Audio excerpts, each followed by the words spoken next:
Hey everybody, this is Tony. I'm here today with a special guest, Miss Thea Vidale. How you doing today? I'm fine, thank you. How are you? I'm doing wonderful. Thank you so much. So Thea, of course, a lot of people know you as being a comedian. You've been a comedian for over 30 years at this point now, with a lot of work under your belt. And now you just came back with a new special on Showtime called More Funny Women of a Certain Age, which you were included in. Yes. So I just want to talk a little bit about that. So how did this special come about? Carol Montgomery is an old friend of mine, and she's always had an idea that women are women. First of all, we have both agreed that women are funny, and but the society is not, the business is acting like that, like comedy is an age demographic thing, and no, comedy is just about being funny.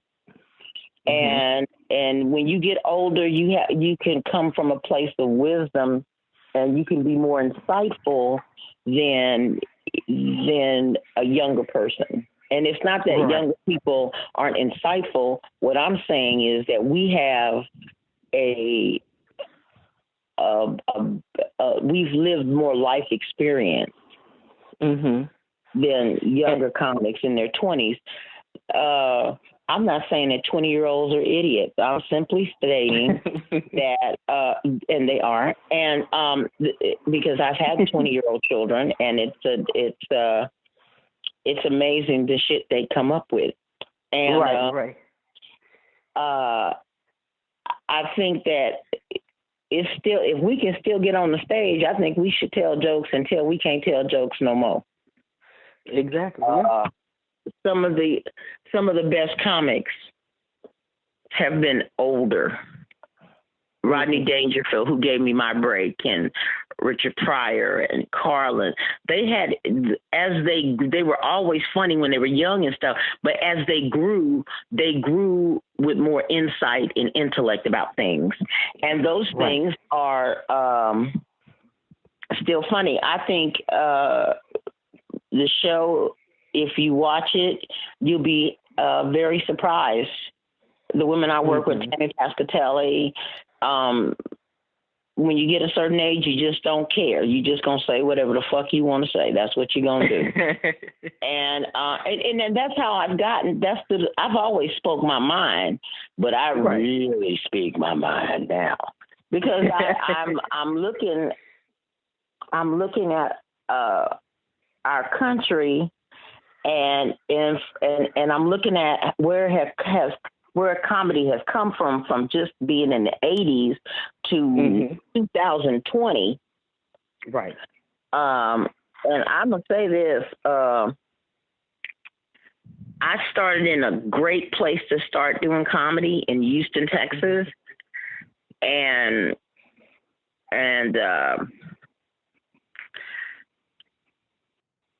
I see comics that they don't have the younger comics don't have the camaraderie. We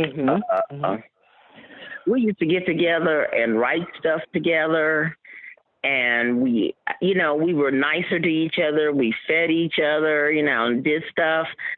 These comics, they're real big on the money. They real big on the money, and they real big on, I need to be a headliner. I'm a headliner. Well, not today, you aren't. Exactly. Mama's a headliner. I have a dear friend who's been doing stand-up for over 40 years, and her name is Just June. And Just June, she was working with this young comic, and they said they wanted them to co-headline. Well, he looked at her with her blonde and gray locks and said, I'm going to go last, you go first. So, he's dismissive of her to begin with. She didn't say nothing. And June gets up on that stage, and June does what June does, and she does it exquisitely. And so now he has to follow her. Okay. and he had a hard time. And the next day, when they came back to do the next show, he said, maybe you should go last. He said, no. She said, no, you're going to take this ass whooping. Your ass. Yes, you are. It's always been like that. It's bad enough being a woman comic, a female comic, right. But to be a black female comic and have a young buck try to condescend to you, it's like, boy, I will slap your face. I will get a belt and whoop your ass. Who do you think you are? I've been out here in the trenches, and you get these young comics. They don't even know. Some of them are very. Don't get me wrong. Some of them are very, very respectful, as they should be. Right. Okay. Right. Especially the young black comics. We blazed trails so you wouldn't have it so hard. Exactly. Okay. We took most of the ass whoopings so you didn't have to take one. Okay. But all of a sudden now you Mr. Know-It-All. You know everything.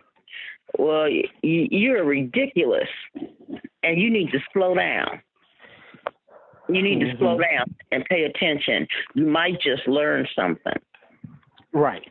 And that's why I was glad I was on the show. I was the only grandmother. Her son hasn't reproduced, and the other women, they've had their children. They're either they adopted a child, or they had a child later in life. And it's different. It's different having a kid when you almost 50. Yeah, it is. and you like, ooh, Lord. I look at some people that have kids, and in theory, it's a great idea to have a child late in life, but really, really, having children is for the young and mature. Some people don't have no business with no children. Right. Some people don't have no children. They shouldn't have children because they don't get it. I don't know why children have to be your friend, but guess what? They ain't. Exactly. And that's something I noticed that you talked about too. Your daughter is one of the topics that you talked about too on the special. And I noticed that, you talked about her being gay or lesbian. Yeah, Magdalene's was gay. Right. And I noticed that in that special, though, as soon as you had said that, you immediately stopped those people from even having a thought, and you said, listen, before you even have a thought, I still love my child because that's between her and God. Now, this is how I feel about her being my child. I just think that and it's always the Christians that always got something to say. Your daughter's gay, and let me tell you something. The Bible says, "Judge not, lest ye be judged." Exactly. Y'all skipped over all of that and that part of the Bible because you just want the right. I don't feel that that's the worst thing she could be. Right. I'm sure Jeffrey Dahmer's mama would agree with me. It's not the worst thing. Okay. Yeah, it's definitely not. I'm sure Ted Bundy's mama's going there. Oh no, gay is not. That's easy street. Lick on, sister. Lick on. There's a lot of mothers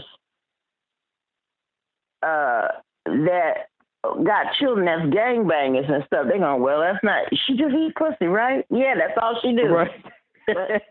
Oh wow, my son running the street is a gangbanger. Ugh. So pick your poison. Right. Pick your poison. I think sometimes sometimes people choose to want to judge on what they want to judge on, and so that's why when I seen you take control right there in that moment, it was just something different because you actually kind of shifted the atmosphere with them before they can even have a thought. and then they were able to, still hear what you were saying about, the jokes, in the midst of that. I mean, it's important to me. For me, I can't speak for everybody else. It's important to me to make a point. It's important to me for them to know that you can't change my mind. And I've had mothers. I work for Carnival Cruise Line, and I was on the ship, and I was sitting outside smoking a cigarette, which I need to quit doing. But anyway, I can't help it. Anyway, and a mother and her husband and her daughter and her daughter's fiance were sitting outside and talking, and she said that she's engaged to her lover, and they're going to get married in Hawaii. So I asked the mother, was she going to come? Go to Hawaii. I said, that's awfully far. I said, everybody would like to see, I'm thinking. Well, her mother said she didn't agree with her daughter's lifestyle, and she wasn't going. So I said to her, let me ask you this. Is your daughter happy? And she said, yes, she's very happy. I said, do you see how they interact with each other? Does the girl treat her good? She said, from what I can see, yes, she does. And I said, so you're going to miss the happiest day in your daughter's life because of who she sleeps with. Does that make sense? Because who she sleeps with is very infinitesimal. That's a little thing. That's not a big thing. That's a little thing. I said, and you know what? I said, you have to put your feelings aside because really, really, you know that gay people have babies and stuff. You gonna miss your grandchildren because you don't agree with your daughter's lifestyle? I'm sure your mama might not have liked your husband. Okay? She might not have liked him, but you know what? That was your choice. And she let you take it. I said, you don't know what I have in plan in store. I said, but for the most part, the least you could do is support your child when they're having their big day. I said, I can't tell you what to do. You seem like a headstrong person and stuff, but I'm not even going to ask you. I'm just going to say this to you. Think of the big picture. Your child could be alone and unhappy. And here she is. Do you know how hard it is to find somebody to love you? Exactly. Okay. Do you know how hard love is to come by? And whether you dig it or not, she found it. Right. And you can celebrate that love. You ain't got to like it. You just got to be there for your child. I said, that's all I'm saying. I said, my daughter is gay, and you heard me talk about it. In fact, I was heartbroken when they got divorced. And she dated a guy, and I went, oh my God, I can't stand him. I can't stand that bastard. I can't stand him. And he's gonna ask me, can he marry my daughter? I said, you must be out of your mind. Hell no, you can't. Lord. No, you can't marry her. You're not a provider. I said, see, y'all could have worked out y'all shit. I don't know what the hell. Young people don't like to work out marriage. They don't like to work at it. That's what's wrong with them. They don't. Everybody you know what? It used to take a long time to get a divorce back when I was young. People, they didn't get divorced. They worked it out. They stayed and worked it out. Yeah, and even if they didn't, they still didn't get divorced. They just went ahead and died on with being married to that person. And he wasn't giving up his. He was always, most of the men I knew when I was coming up, they were providers. I grew up watching men provide for their families. I don't know what men do now. I have no clue. I just, what the fuck do y'all do? It seems like it's so easy to abandon a whole family like nothing. It's very, very scary.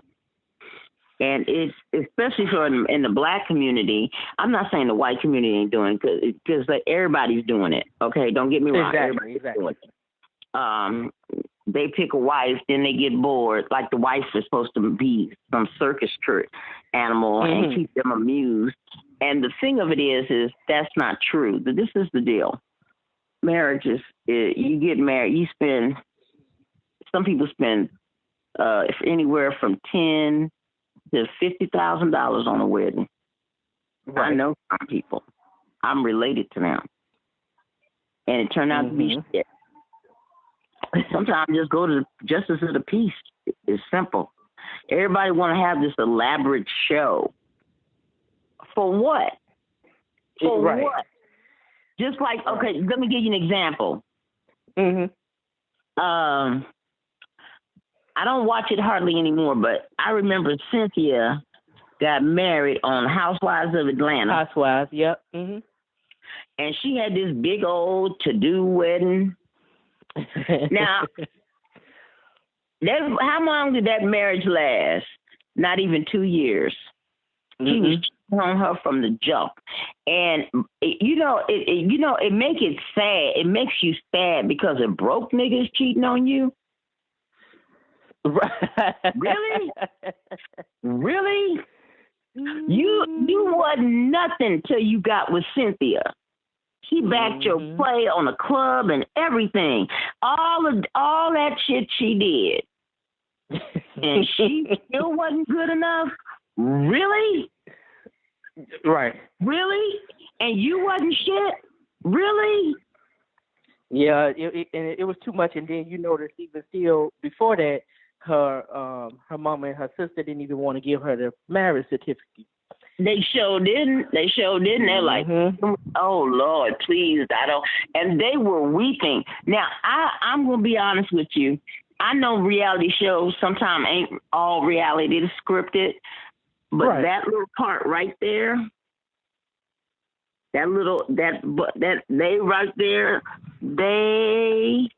Mama was right.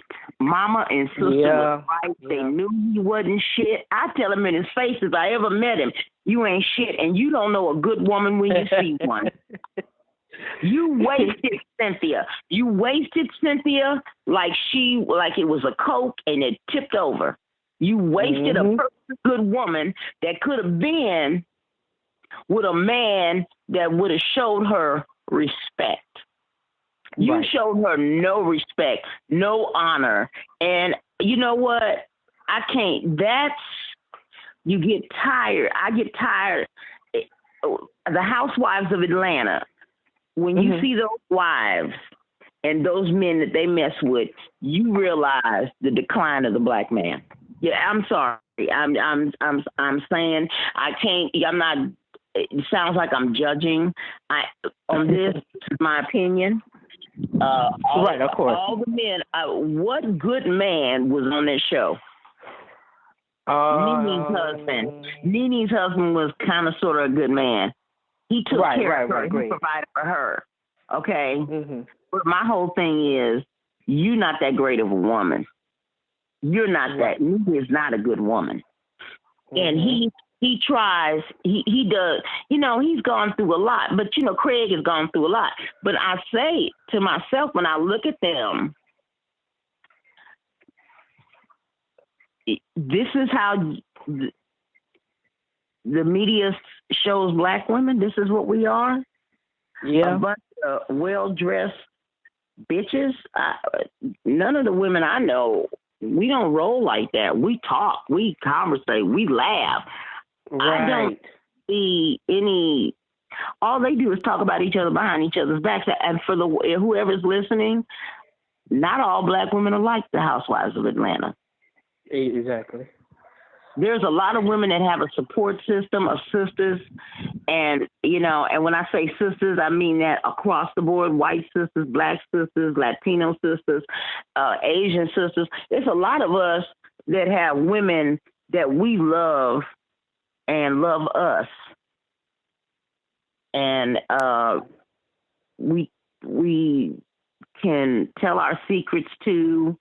And sometimes I have a girlfriend named Gloria that you can tell by the name of my girlfriend. My girlfriend named Janice. I have a girlfriend named Gloria, Janice. I have a sister named Octavia. I mean, we didn't have all this Shaniqua and Bonquisha and all that. We didn't have that. Exactly. Brenda, Renee, Diane. I had regular names. I was the odd name. We talk to each other. We don't talk at each other. My girlfriend Gloria, this is what she do. She lives in Chattanooga. She goes, because she kind of country. Because I love her. Because she always say, I ain't trying to get in your business or nothing. But I'm just going to say this, and you can tell me to shut up and mind my business, Gloria. But I'm going to say this.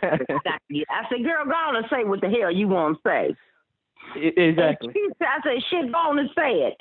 She said, I think I wanted to cuss your man out. I want to cuss your man out. Let me tell you something. My girlfriend say stuff like, I know you visiting him and you just want to get a little dig, but I'm trying hard not to say nothing smart to this bastard because I can't stand him. Those kind of girlfriends. It's like, and he said, I ain't going to say nothing. I told myself, I said, Self, she ain't had nothing in a long time. Let her get this. And then she go home, and then we'll talk about it. No, she told me. You know what? I talk to my girlfriends, and like, I'll be on speaker, and I'll go, look, this is where I am.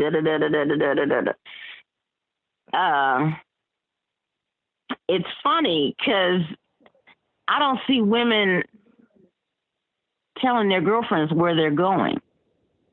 Right. I don't see women telling their girlfriends, look, it's almost like women, our friendships are surface. Okay. I don't know. When I watch some of the, I'm digressing for a minute. I'm flipping. Okay. I watch ID channel. Love ID channel. And they said, we didn't know where she was. Everybody's so busy trying to be secretive about shit. I asked my children, I said, do you know me? See, people should know each other. If you're going to be friends, you ain't got to know everything, but they got to know your characteristics and the way you really are. Right. So I actually watched a show where the women were going, I don't know what she was. I don't know where she was. I don't know. She didn't say, and I didn't ask. See, there ought to always be one nosy bitch in the group. You need that, and bitch need to know. I'm Perry Mason. I need to know. Right. I need to know.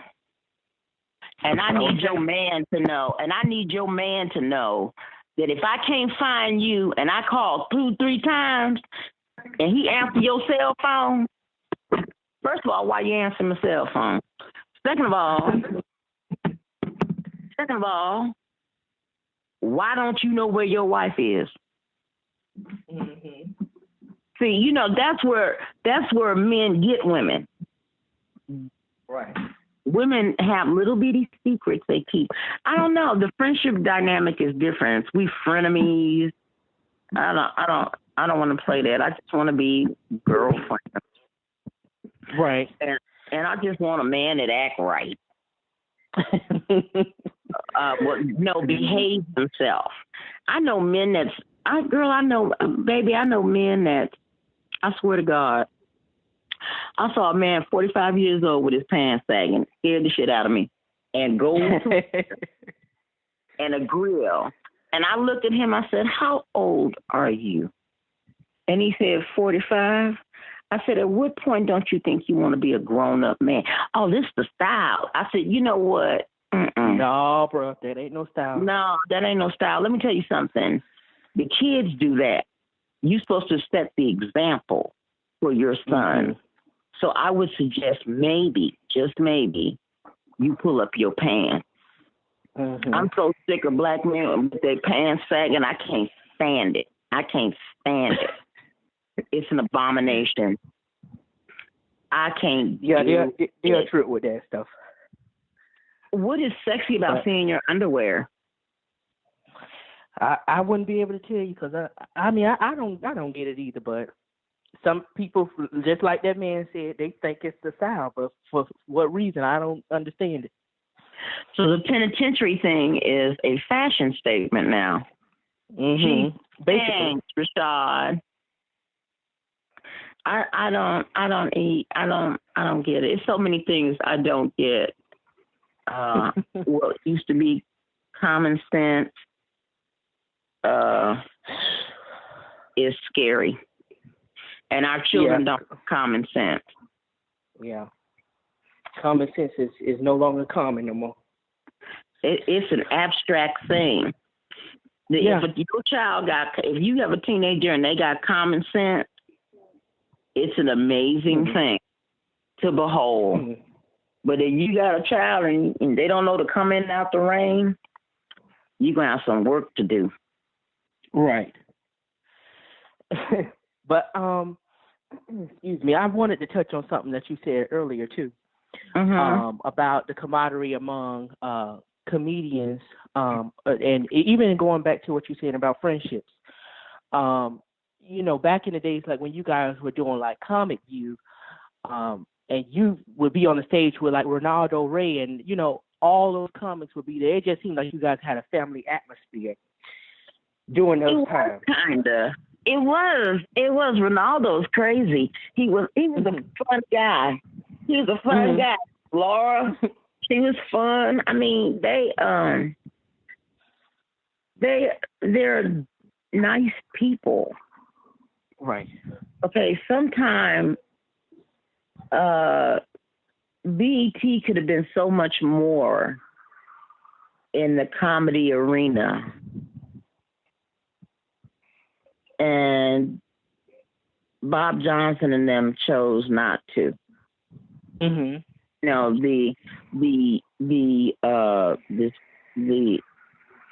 crickets, the background where the crickets are playing, and there's subtitles under the comic telling jokes, you know. Right. He allowed that. And it's funny. I called Bob Johnson and spoke to him, and I never will forget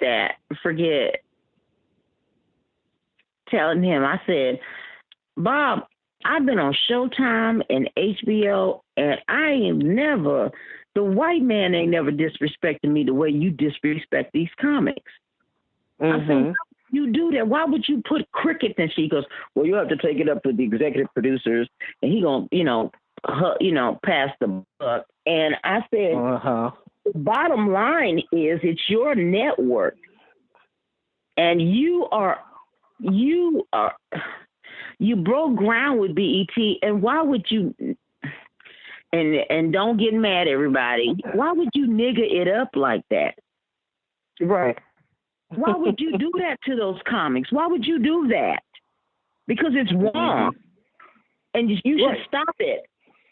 And he shifted me to Gaskin, and I talked to whatever his name is back then, and I talked to him about the same thing. I said, you know what?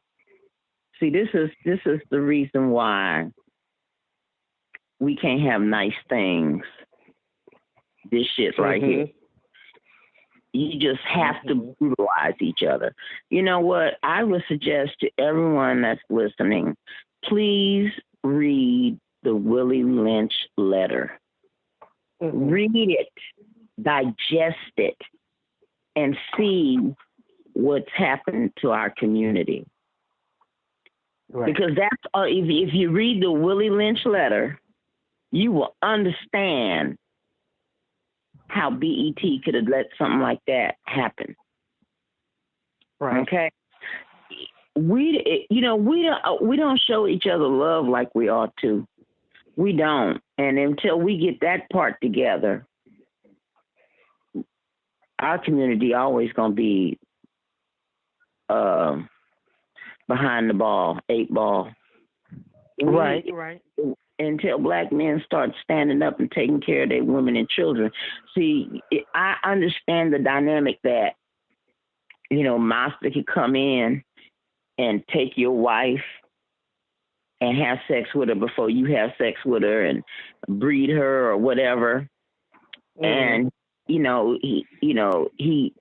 beat you and demean you in front of your family and stuff. I get it. I really do. And the treachery, John Brown said, and he was an abolitionist, he said, the blood of slavery will never wash off this country. And that man never spoke a truer word. And that is what's wrong. We have more black millionaires than we have ever had in the history of this country. Right. We got black billionaires. Okay? Mm-hmm. And that's right. To whom much is given, much is required. Much is required. And that's right. The thing I feel most is that don't just get the money and just run off. Mm-hmm. I know you worked hard for that money. I know your mama fasted and prayed that you would succeed. I understand the dynamic. I understand how the money's a lot of money, and now you got agents and managers, and they're all white, and they telling them, you can't trust them niggas. Okay. The white man don't think he ain't calling you a nigga behind your back. This nigga gonna pay me money. He gonna pay me 15%. If I won the lottery, I would go and do some things in the black community, because I would want for my people to be uplifted. And I think that when you get so rich and you can only think about your immediate gratification. It's not that I don't want you to enjoy your life and have your wealth. It's not that. All I'm asking is that could you go back and look out for a brother. Take one street in the ghetto and rebuild some houses so mothers could have somewhere to take their children to. Build a school like LeBron did. Don't just be so cool, and be enlightening. Enlighten black people. Tell them how you did it. Help them get there. And somebody, well, I pulled myself up by my bootstrap. Well, guess what? Some people ain't got no boots, okay? Exactly. And I look at it, and the amazing thing about black people, I love my people. I do. There is something wonderful about my culture. It's something probably wonderful about a lot of cultures. But when I see my people, I miss seeing us in church. I miss seeing the sisters with the big hats and the laughing and the standing and the babies in their arm. And I miss the way that we even used to praise God.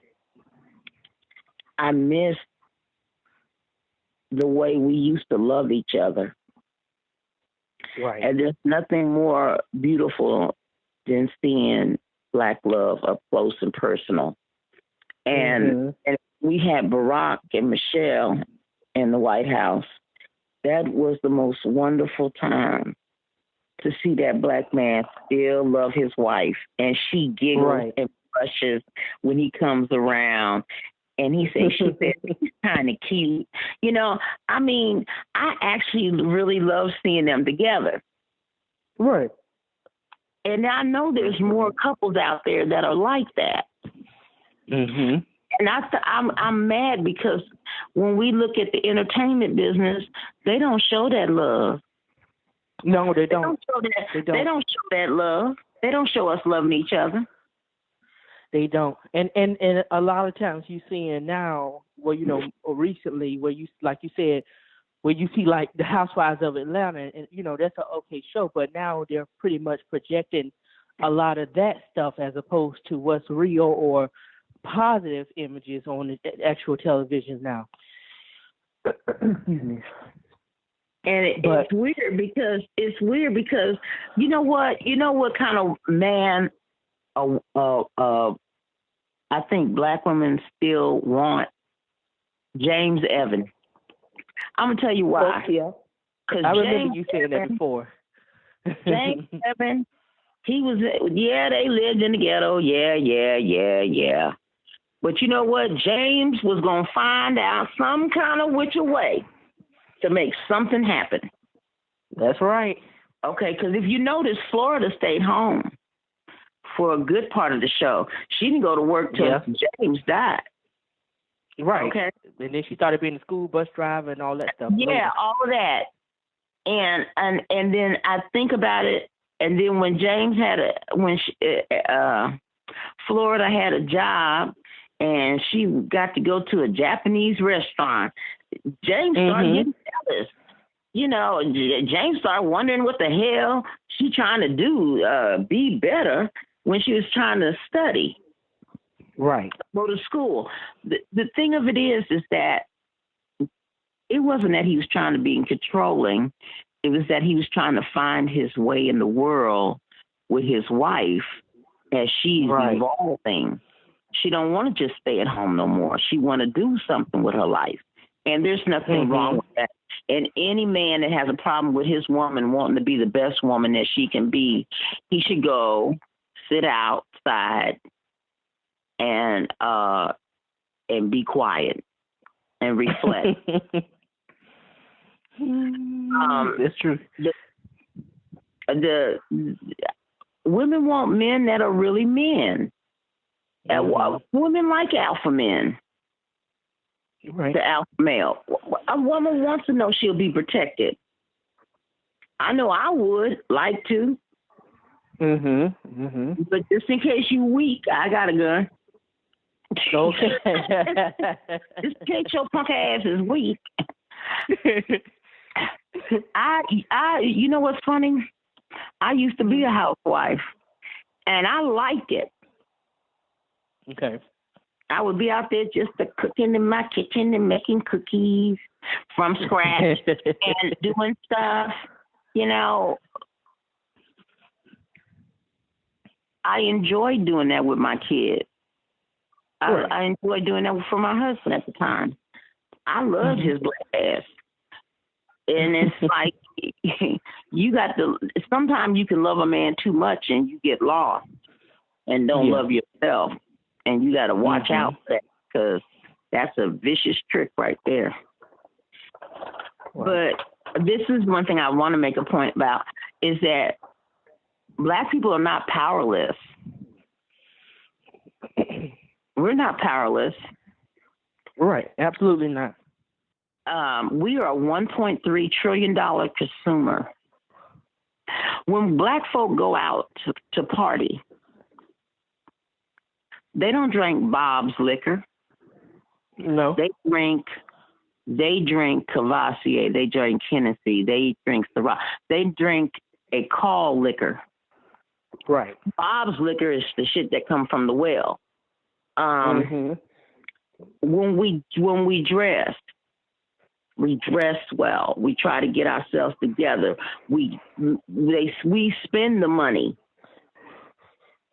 I want black people to take that $1.3 trillion and create a world inside a world where we spend amongst ourselves.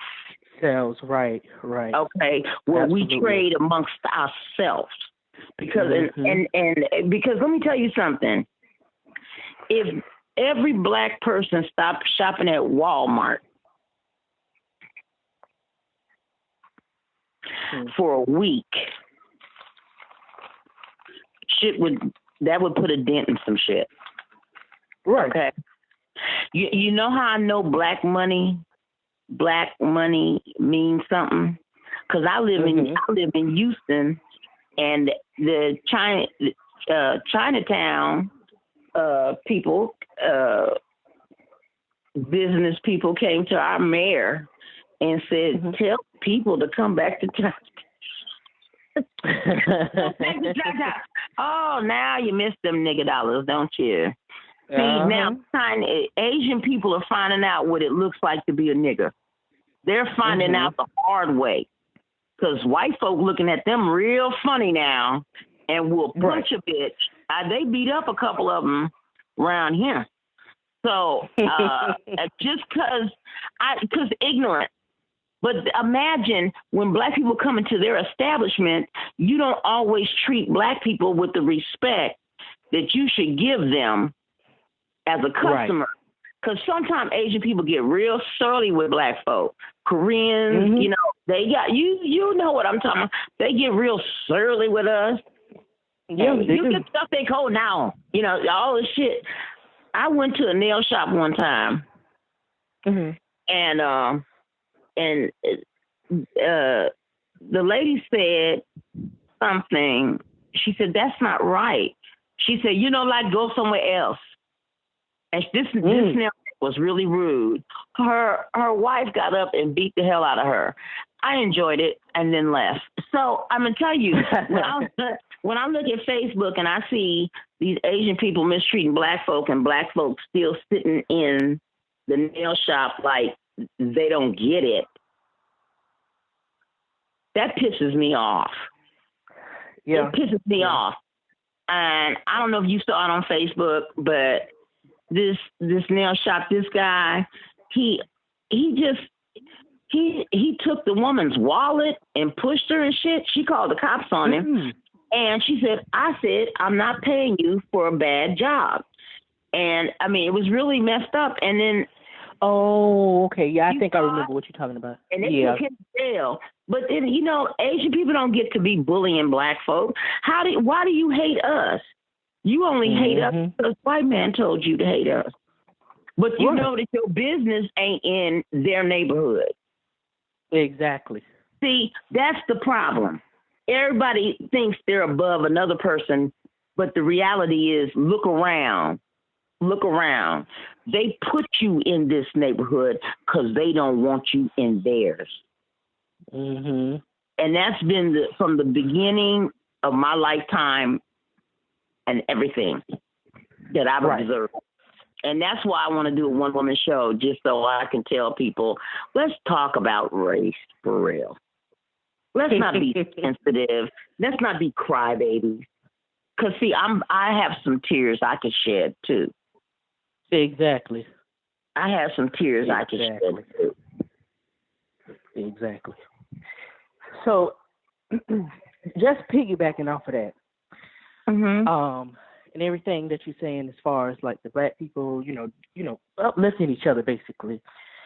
I don't know if you've seen it, but you know, when Monique was doing her campaign about her situation, and she went to Steve Harvey's show, and they got in like a heated discussion, right? Right. And he told her, and he told her basically that he feel like she should have done things a different way because there's a thing called the money game. And she told him, well, before it's the money game, it's a thing called the integrity for me. And that's more important. How do you, you know, something like that? Okay, first of all, I remember when Steve was getting hotter and Monique was getting hotter. And he was at the party. And I know she ate that shit up, okay? Because, you know, Steve know I know what's real and what's not real, okay? Right. This is the thing. He told her, he was right to tell her she should have handled things differently. He was right. He was right about that. She could have handled things a little bit more diplomatically. Mm-hmm. However,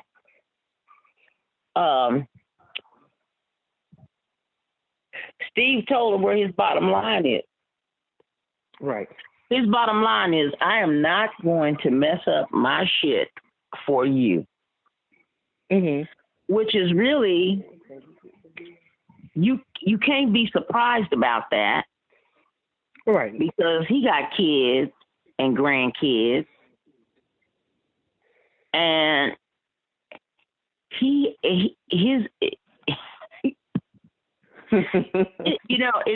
it's funny when you talk about integrity. Right.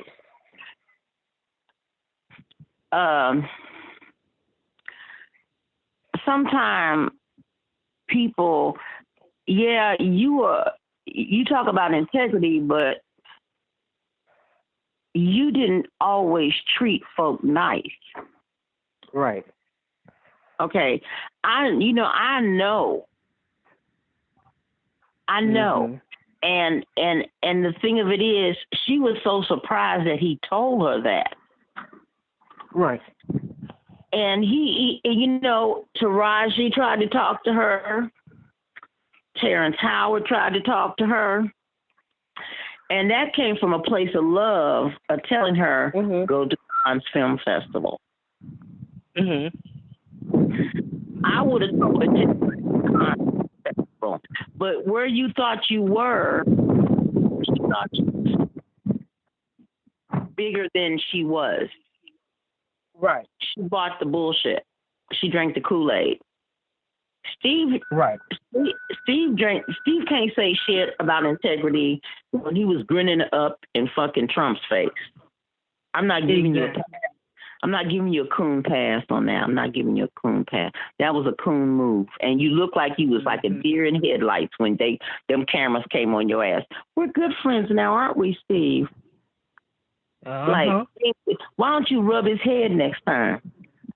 Exactly. You know what I'm saying? It was almost like rub his head. Yeah. That's what I looked at it. I said, Steve looked like a deer caught in headlights. But he told her. Knew what he was getting into. I think it was a setup. I think he was. I'm sorry. I think it was. Because a lot of black people stopped listening to his radio show and shit. Yeah. But Monique wanted allegiance. She needed allegiance. Right. And she looked to him because remember, he was the one that said, welcome to the party. Right. He was going to be there. It's true, every man for themselves. And that's what's gotten black folk in trouble before. Mm-hmm. Steve could not. Go ahead. No. I was going to say, too, that, even in the midst of that, and she said how Whoopi Goldberg told her, don't worry about the next little girl, worry about yourself. And so I'm like, okay. So basically, it seemed like both of them were telling her the same kind of thing. Like, to hell with what you're saying. We get what you're saying, and we get that you're trying to prove a point. But at this point, you just need to save yourself. But how can you this is the problem with Hollywood. You get all these yes people. Yes. There has to be somebody go, you know what, sit your fucking ass down. Right. You fucking up, really. You are fucking up. You are just so out there. Shut up. And and the thing of it is that Steve showed her where his allegiance lies. And I think she said something about she wanted to slap him or something. Yeah, she did. She said, I want to slap you. And he said, if you do, your husband want to come out here. Somebody want to come out here because we're going to fight. I ain't going to hit no woman, but we're going to fight. Now, see, I would have said, Monique, wait a minute, hold up. First of all, a lot of things you did was foolish. And I know foolishness when I see it because I've done foolish things. And sometimes your ego, you start believing bullshit. You do. You can't help it. You can't help but believe bullshit because that's what they're selling you. And they put you in this trick box. And she got wrapped up in all this mess. And the thing she should have done is not believe you the best thing since sliced bread. Right. She believed it. She did. She believed. Mm-hmm. Okay.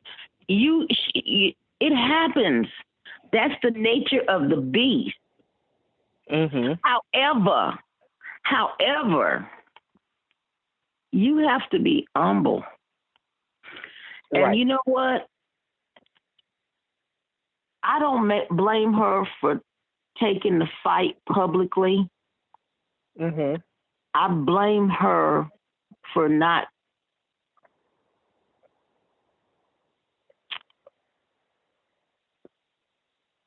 I blame her for not realizing that the deck was stacked. Mm-hmm. And whether she know it or not,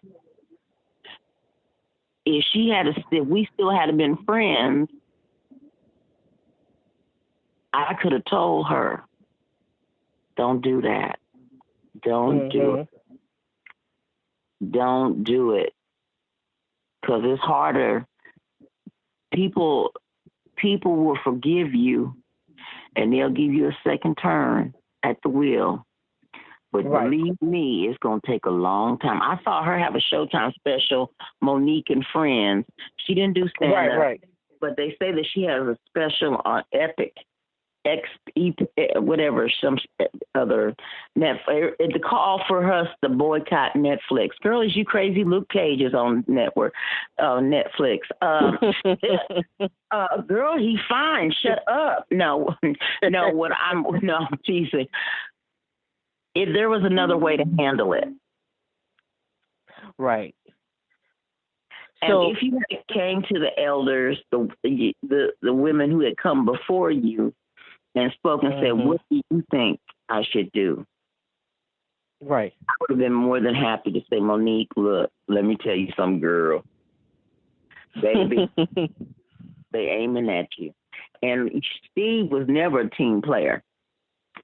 And if he was a team player, he only played with the team he created. Mm-hmm. He didn't create you. He welcomed you, but he didn't create you. And that showed you what she found out in front of 20 million people is that Steve really, really wasn't her friend. Right. Basically, yeah. Basically, that's exactly what she found out. She found out, I don't give a fuck about you like that. Right. That's basically what he was saying. Mm-hmm. I care about you, but I don't. It was so cold. I'm not gonna fuck up my shit behind you. And it was a cold lick. Mm-hmm. And she thought she was going to have an ally. Right. And he ain't never been no ally. Yeah, and that was the wrong person. It seemed like now, because he basically just told her, "I'm not gonna stop my money to help you." I don't know how she doing. I know she's doing. Just because we don't see her don't mean she ain't working. Right. Okay. But the thing of it is, no matter what, she's the first Black woman from the ranks of stand-up to get an Oscar. Mm-hmm. And that should carry some weight. But bad attitude and disrespectful and talking about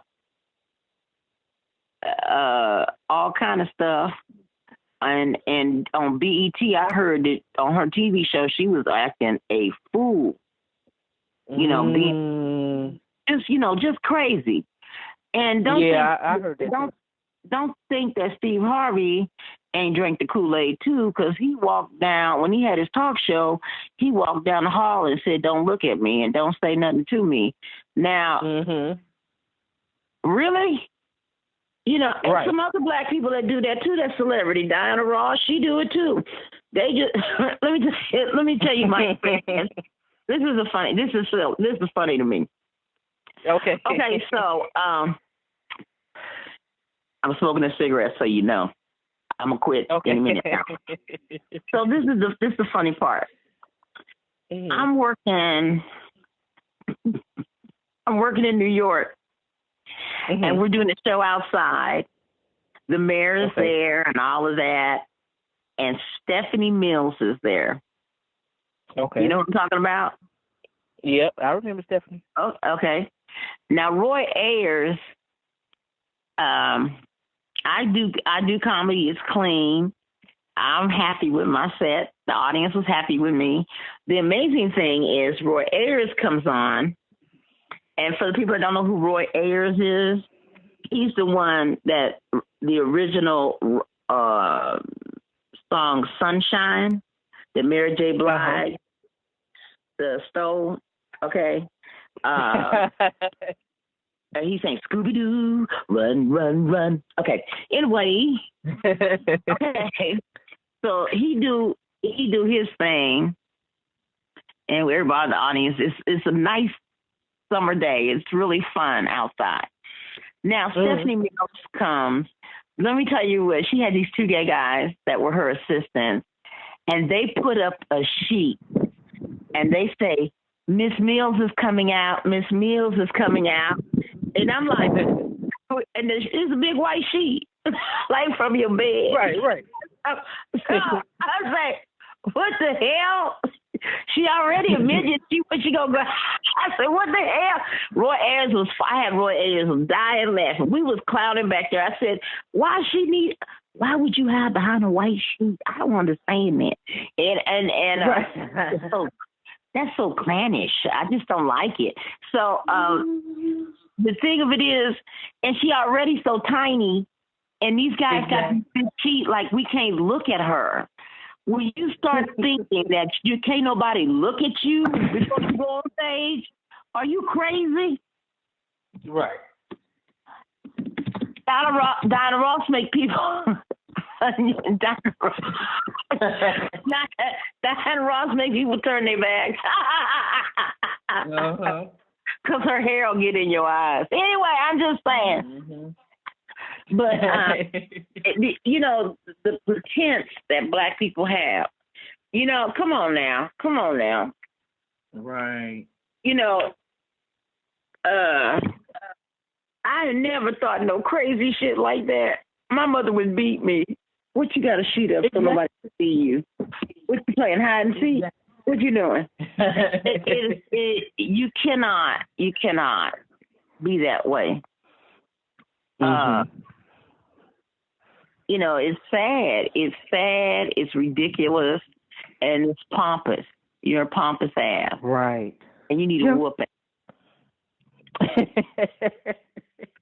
So, like Monique, she wanted to. We all want to believe the hype, but the reality is this: it's not real. It's not real, and people will turn on you at the drop of a hat. Exactly, and I think that's what she didn't understand. She looked for allegiance from Whoopi. Whoopi ain't got no allegiance. Get the hell out of here. She ain't got no. I was on her TV show too. She ain't got no allegiance. Right. Money changes the thing. Money does funny things to people. Right. It does. You're absolutely right on that one. It does things. You know, Michael Jackson, and this is the thing that was amazing to me when I was seeing a documentary about Michael Jackson. They talked about his wealth, and he addressed it, and he said, I never changed. The people around me changed. Right. Dave Chappelle said it. I didn't change when the people. That's why I told Comedy Central, don't tell them how much money I'm getting paid. And Comedy Central let it leak about Dave Chappelle's show. He was getting $50 million, and he said, didn't we just talk about don't do that? Right. Okay. Now Dave needed to keep it was nobody's business that he was getting $50 million. Right. But why did you have to tell everybody that? Because people's attitude changed towards him. Mm-hmm. Okay. His best friend Neil betrayed him. Mm-hmm. Okay. When people think you have all this money and stuff, people's attitudes towards you change. Mm-hmm. Yeah, it do. It definitely do, because they feel like you might be different at this point.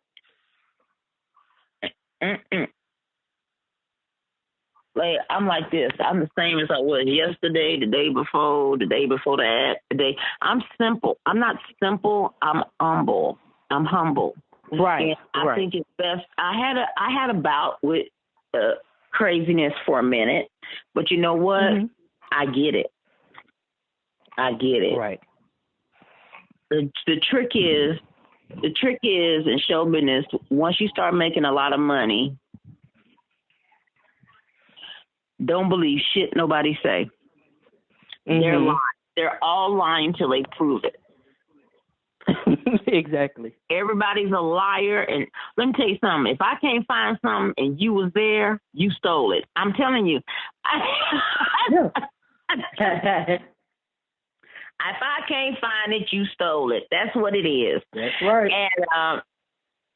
And especially with my kids, if I can't find it, you took it until I prove otherwise. You can't believe people. You can't believe them.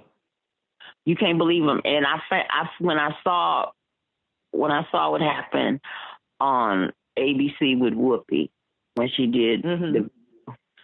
I said, oh, my God,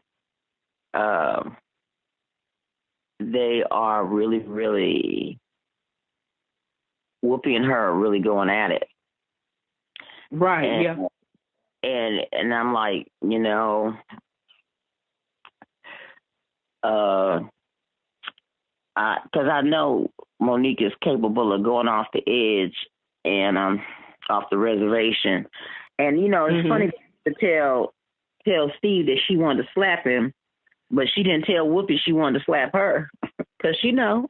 That's true. Like she'll beat a Nick down. I just, you know, you have to be careful. And, you know, my thing is,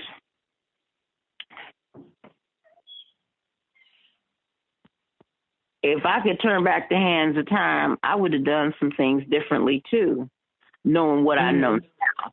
But even when I was looking at the train wreck happening, I didn't know how to contact Monique, so I couldn't say, Monique, listen. One, say your be quiet. Be quiet. Just hold on. You got to get your your balance. Get balanced. I need you to get balanced and stop and think. I know you think you're doing this for the future of Black female comics in the country, and I understand that. And I came from that. But you know what? The trick is now, how do we get you back? Because now you've messed with the three iconic people in this business. Okay? You mess with Oprah.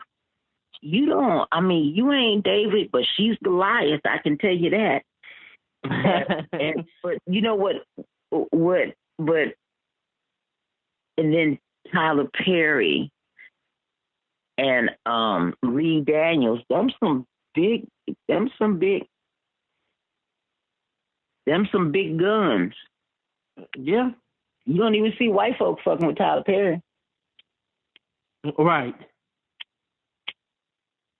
They want to make money with Tyler Perry, but they not casting dispersions. They just want to make money with it. Lee Daniels, Oprah, but that's not to say that you can't tell them that they wrong. And she felt wrong by them, but you don't go to the Apollo stage and talk about them. It was just like bam, bam, bam, bam, bam, back behind each other. And I give her credit. You know, I'm a warrior myself, but wait a minute. Stop and think. Can you prove what you say? Right. Can you prove what you say? Because if they say something, who is people gonna believe? Tyler Perry. Yeah, that's true. Lee Daniels. And your disposition, you know, you're notorious for being stank. So you know, watch yourself.